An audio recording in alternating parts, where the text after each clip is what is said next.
आज आपण बघणार आहोत आषाढी एकादशी स्पेशल उपवासाचा डोसा. बऱ्याच जणांचा डोसा फाटतो, तव्याला चिकटतो किंवा कुरकुरीत होत नाही. मग आजची ही रेसिपी तुमच्यासाठीच आहे. काही टिप्स फॉलो केल्या की डोसा जाळीदार आणि कुरकुरीत होतो. आणि विशेष म्हणजे याला काही पूर्वतयारी करायची गरज नाही. आपण हा इन्स्टंट बनवू शकतो. तर वेळ न घालवता पटकन बघूया उपवासाचा जाळीदार खुसखुशीत डोसा. नमस्कार, मी संजना स्वादिष्ट किचनमध्ये तुम्हा सर्वांचे मनापासून स्वागत. आज आपण बघणार आहोत उपवासाचा डोसा आणि सोबत बटाट्याची भाजी. त्यासाठी मी घेतलेला आहे अर्धी वाटी साबुदाणा, 1 वाटी वरईचा तांदूळ, 2 पोह्याचे चमचे दही, दाण्याचा कूट, उकडलेले बटाटे, हिरवी मिरची, जिरे, किसलेलं खोबरं, साखर, मीठ, जिरेपूड आणि चिरलेली कोथिंबीर. आता आपण सर्वप्रथम डोशाचं पीठ करून घेऊ. डोशाचं पीठ तयार करण्यासाठी आपण साबुदाणा व्यवस्थित भाजून घेणार आहे. साबुदाणा छान फुलेपर्यंत तो मंद आचेवरती भाजून घ्यायचा. साबुदाणा जास्त करपवायचा नाही, हलकासा भाजून घ्यायचा. तो व्यवस्थित भाजायला लागला की फुलायला लागतो आणि त्याचा रंग अजून सफेद होतो. तुम्ही इथे बघू शकता साबुदाणा व्यवस्थित फुललाय आणि त्याचा रंगही अजून सफेद झालाय. आता आपण याच्यामध्ये 1 वाटी वरईचा तांदूळ ॲड करू आणि तोही व्यवस्थित भाजून घेऊ. वरईचा तांदूळही मंद आचेवरतीच भाजून घ्यायचा. वरईचा रंगही छान सफेद होईपर्यंत मंद आचेवरती भाजून घ्यायचा. तुम्ही इथे बघू शकता रंग आता हळूहळू चेंज होतोय. वरई सुद्धा जास्त भाजायची नाही, नाहीतर आपल्या पिठाला करपट वास येऊ शकतो. अशी साधारण भाजली गेल्यानंतर गॅस बंद करून हे सगळं साहित्य थंड होण्यासाठी ठेवून द्यायचं.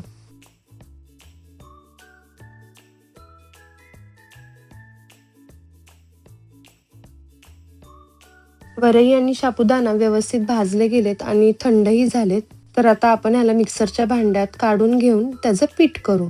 इथे सगळ्यात महत्त्वाची टीप, साबुदाणा आणि वरई पूर्णपणे थंड झाल्यानंतरच त्याचं पीठ करायचं. कारण जर का ते थोडे गरम असतील तर त्याच्या वाफेमुळे व्यवस्थित पीठ तयार होत नाही किंवा ते बारीक दळले जात नाहीत. आता हे व्यवस्थित बारीक करून घेऊ. मी पूर्ण पीठ होईपर्यंत त्याला मिक्सरवरती फिरवलेलं आहे. तुम्ही इथे बघू शकता किती बारीक पीठ झाले. डोसा करताना पीठ नेहमी एकदम बारीक दळायचं, त्याच्यामुळे डोसा पातळ होतो आणि तुटतही नाही. आता एका भांड्यात हे बारीक दळलेलं पीठ काढून घेऊ आणि डोशाचं बॅटर तयार करू.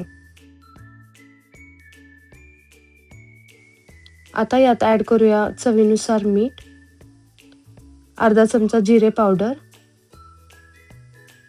आणि 2 पोह्याचे चमचे दही. दह्यामुळे त्याला थोडा आंबटपणा येतो आणि त्याची टेस्ट छान लागते. आता आपण साधारण पातळ होईल असं पाणी ॲड करत करत ते मिक्स करून घेऊ. जेव्हा आपण डोशासाठी पीठ करतो तेव्हा ते पीठ जास्त पातळही करायचं नाही किंवा जास्त घट्टही ठेवायचं नाही. त्याची मीडियम कन्सिस्टन्सी ठेवायची, म्हणजे डोसे एकदम छान पातळ होतात. तुम्ही इथे बघू शकता मी लागेल तसं थोडं थोडं पाणी टाकून पीठ मिक्स करून घेते.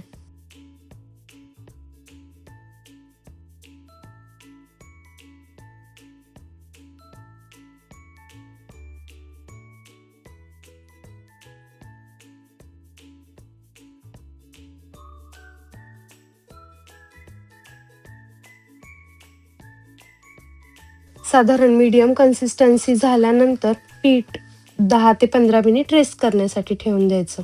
तोपर्यंत आपण बटाट्याची भाजी बघू.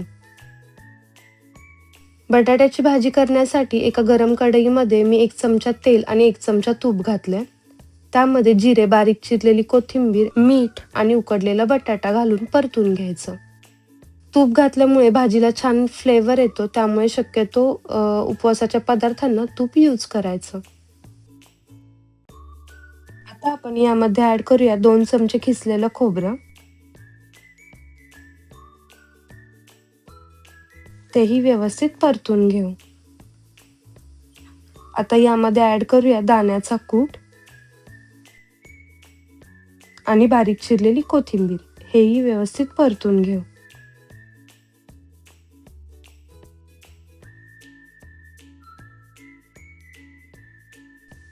त्यानंतर सगळ्यात शेवटी थोडं लिंबू.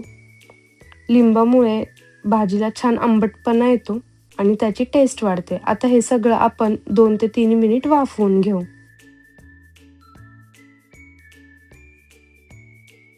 2 ते 3 मिनिटानंतर भाजी परत एकदा व्यवस्थित परतून घ्यायची आणि आपली उपवासाची भाजी तयार आहे. ही बटाट्याची भाजी तुम्ही डोसे किंवा उपवासाचं थालीपीठ याच्यासोबत खाऊ शकता. उपवासाच्या थालीपीठाची सोपी रेसिपी संजना स्वादिष्ट किचन पेजवरती अवेलेबल आहे. तसंच मी इथे डिस्क्रिप्शनमध्ये पण देते, तर तुम्ही चेक करू शकता. डोशाचं बॅटरही रेडी आहे. तुम्ही इथे बघू शकता पीठ किती सॉफ्ट दिसतंय आणि विशेष म्हणजे आपण यात कोणत्याही प्रकारचा सोडा किंवा इनो वापरणार नाही आहोत. आपण याच पिठाचा डायरेक्ट डोसा करणार आहोत.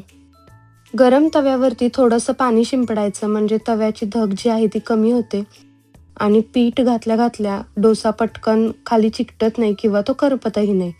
डोसा छान खरपूस भाजला जातो. आता तव्यावरती आपण चमच्याच्या साहाय्याने पीठ घेऊ आणि एकदम हलक्या हाताने ते गोल गोल फिरवून घेऊ. आपण जेवढा हलक्या हाताने व्यवस्थित गोल फिरवणार तेवढा आपला डोसा व्यवस्थित पातळ आणि जाळीदार होणार. तुम्ही इथे बघू शकता इनो किंवा सोडा न वापरताही डोस्याला किती सुंदर जाळी सुटलेली आहे. आता यावरती आवडीनुसार तेल किंवा तूप घालायचं. तुम्ही इथे बटरही यूज करू शकता, त्यामुळे छान डोशाला फ्लेवर येतो. त्याच्यावरती थोडी चिली फ्लेक्स भुरभुरायची. चिली फ्लेक्स ही ऑप्शनल आहे. इथे तुम्ही बघू शकता डोसा सगळ्या बाजूंनी छान सुटतोय, बिलकुल तव्याला चिकटलेला नाहीये. आता आपण तो दुसऱ्या बाजूने भाजून घेऊ. डोसा छान खरपूस होईपर्यंत दोन्ही बाजूंनी भाजून घ्यायचा.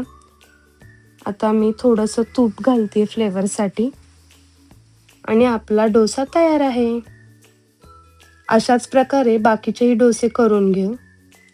तुम्हाला जर ही माझी डोशाची रेसिपी आवडत असेल तर व्हिडिओला लाईक करा आणि तुमच्या फ्रेंड्ससोबत शेअर करा. आणि या आषाढी एकादशीला नक्की ट्राय करून मला कमेंट करून सांगा कशी झाली आहे. आणि संजना स्वादिष्ट किचनला अजून सबस्क्राईब केलं नसेल तर सबस्क्राईब करा, म्हणजे मी अशा छान छान व्हिडिओ टाकल्या की त्याचे नोटिफिकेशन तुम्हाला येतील. उपवासाच्या अजून बऱ्याच व्हिडिओ तसेच झटपट होणाऱ्या रेसिपी संजना स्वादिष्ट किचन पेजवरती अवेलेबल आहेत, तर एकदा नक्की व्हिजिट करा. तुम्ही या प्रकारे डोसा केला तर डोसा एकदम कडक किंवा वातड होणार नाही, छान खुसखुशीत होईल. त्यामुळे ही रेसिपी नक्की ट्राय करून बघा.